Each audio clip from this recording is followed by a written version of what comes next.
Iran versus America Israel যুদ্ধ এখন নতুন ফেজে ঢুকছে। অলরেডি কত 31-32 দিন পার হয়ে গেছে, তাই না? এই 31-32 দিন আমেরিকা এবং ইসরায়েল যে কাজটা করছে সেটা হলো ইরানের যে সমস্ত মিলিটারি ফ্যাসিলিটি আছে সেইগুলোর ওপরেই কন্টিনিউয়াসলি অ্যাটাক করে গেছে। তারপরে পারমাণবিক ফ্যাসিলিটি এগুলোর উপরে অ্যাটাক করে গেছে।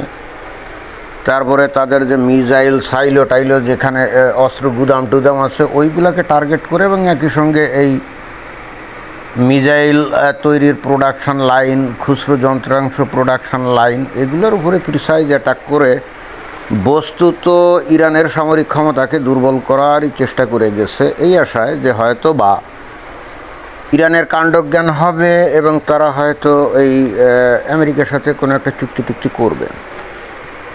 কিন্তু যখন দেখা গেল যে ইরানের আইআরজিসি যে ফ্যানাটিক গোষ্ঠী, ইসলামিক যে রেজিম, তারা কোনোভাবেই এইটা করতে রাজি না, কোনোভাবেই তারা সমঝোতায় আসতে রাজি না। It's okay, fine. তাহলে ডোনাল্ড ট্রাম্প কি বলল যে এই ইরানকে কী করে দেওয়া হবে? আগামী 2-3 সপ্তাহের মধ্যে এই ইরানকে কী করবে? স্টোন এজে অর্থাৎ পাথর যুগে ফেরত পাঠাবে এবং তারই কিন্তু সূচনা অলরেডি হয়ে গেছে।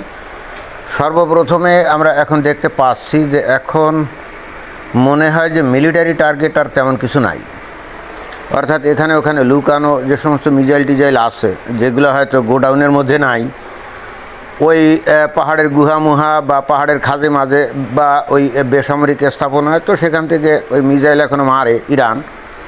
বাট যেহেতু আত্মসমর্পণ করছে না এবং আমেরিকার লক্ষ্য অর্জিত হচ্ছে না, সেহেতু এখন ওই যে পাথর যুগে ফিরিয়ে দেওয়ার জন্য ডোনাল্ড ট্রাম্প হুঁশিয়ারি উচ্চারণ করছে না, মনে হচ্ছে যে যুদ্ধটা সেই ফেজে এখন ঢুকে গেছে। সেটা কীরকম? এই যে এখানে এই যে ছবি দেখা যাচ্ছে, এটা হলো তেহরান থেকে বের হওয়া সবচেয়ে বড় একটা ব্রিজ, যে ব্রিজের মাধ্যমে এই তেহরান কী করতো, এই যে বাইরের ইরানের বিভিন্ন অঞ্চলে যাদের যোগাযোগ স্থাপিত হতো, এখানে ওই মিলিটারি কনভয় এগুলোও কিন্তু যাতায়াত করতো।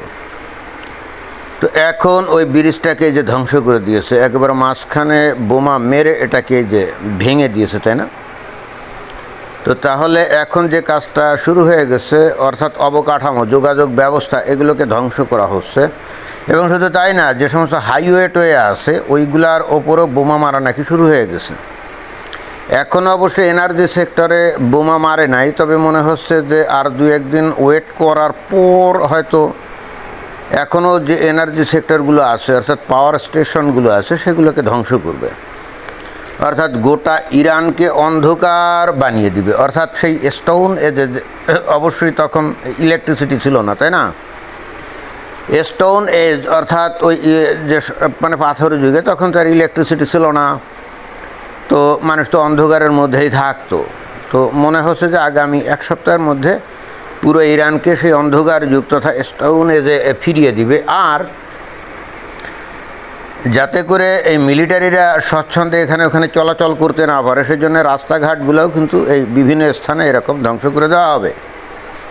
এবং এইগুলো মেরামত করার জন্যে তাদের যে ওই ইঞ্জিনিয়ারিং যে লোকজন আছে তারা যে দ্রুত ওইগুলো মানে মেরামত করবে সেটাও করতে পারবে না, কারণ তখন ওখানে এখন হেলিকপ্টার ব্যবহার করছে আমরা শুনি নাই, বাট ওয়ারথগ A-10C ওয়ারথগ যে বিমান সেটা তো অলরেডি মোতায়েন করছে এবং এগুলো নাকি অলরেডি অপারেশনাল হয়ে গেছে। এটা হলো ক্লোজ এয়ার সাপোর্ট বিমান, জঙ্গি বিমান।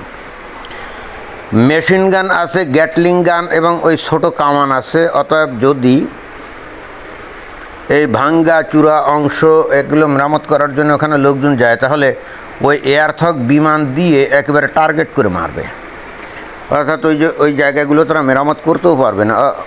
মোদ্দা কথা হচ্ছে যে ইরানের যে গোয়ার যে আইআরজিসি, তারা কিন্তু সত্যি দেশটাকে ওই মধ্যযুগে না একেবারে স্টোন এজে ফিরিয়ে নিতে চায়।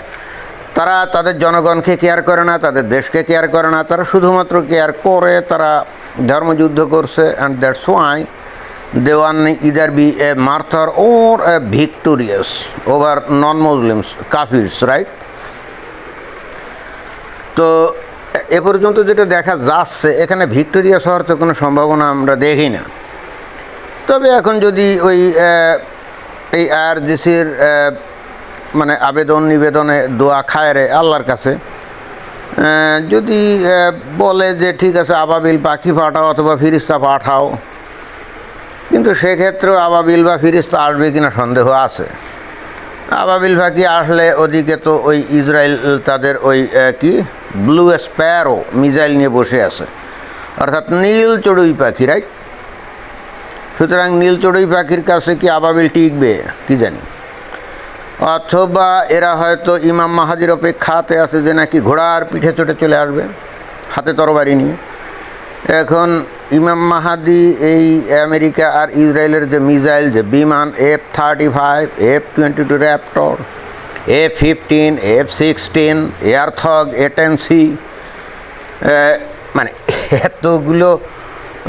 এতগুলো মানে ভয়ঙ্কর বিমান, তারপরে মিসাইল, তারপরে স্মার্ট বোমা, এর এগেনস্টে ইমাম মাহাদি কি ঘোড়ার পিঠে চড়ে কি ওই তরবারি নিয়ে হাজির হবে কি জানি, হতেও পারে। তবে হলে যে কি অবস্থা হবে সেটা তো আমরা দেখতেই পাচ্ছি নাকি। মোদ্দা কথা হচ্ছে যে ইরান বস্তুত একেবারে গোয়ারতুমি করে করে তার জনগণ, নিজেরা তো ধ্বংস হচ্ছেই, তাদের জনগণকেও ধ্বংস করছে এবং অ্যাট দ্য সেম টাইম তাদের দেশটাকেও ধ্বংস করছে। তো একটা দেশের শাসক গোষ্ঠী এবং তার মোটামুটি একটা উল্লেখযোগ্য অংশ সংখ্যক যদি এরকম ধর্মোন্মাদ হয়, ফ্যানাটিক হয়, সেই দেশের যে কি ভয়ঙ্কর পরিণতি হয় সেটা কিন্তু আমরা একেবারে চাক্ষুষ দেখতে পাচ্ছি। যেটা নাকি আমরা ওই যে গাজার হামাস, তারাও তো একই কিসিম ছিল, তাই না? এবং তাদের কি অবস্থা হয়েছে সেটা আমরা দেখেছি। আফগানিস্তানের তালেবান ওই একই কিসিম, তাদের কি অবস্থা হয়েছে সেটা আমরা দেখেছি। ওয়ান আফটার অ্যানাদার এগুলো আমরা দেখতেই এসি। কিন্তু তারপরও আমাদের মমিন মুসলমানদের কিন্তু কোনো কাণ্ডজ্ঞান হচ্ছে না, তারপরেও তারা বসে আছে, তারপরেও তারা আল্লাহর উপর ভরসা করে বসে আছে। আর আল্লাহ তো কোনোভাবেই তাদের ডাকে সাড়া দিচ্ছে না, কেন কে জানে। তাহলে তাদের ডাক কি আসলে জেনুইন হচ্ছে না, মানে যথাযথভাবে ডাক কি হচ্ছে না নাকি? এটা কিন্তু যথেষ্ট প্রশ্নের উদ্রেক করে। মুসলমানদের আসলে এই প্রশ্নগুলো করা উচিত যে তারা এত আল্লাহকে ডাকাডাকি করছে। যেমন ধরেন যে বাংলাদেশের মমিন মুসলমান আল্লাহরে কত ডাকাডাকি করছে, হে আল্লাহ তুমি ইরানকে বিজয়ী করে দাও, তাই না? লাখো কোটি মমিন মুসলমান কিন্তু এই দোয়া, এই আবেদন নিবেদন আল্লাহর কাছে কিন্তু প্রতিদিন করে যাচ্ছে।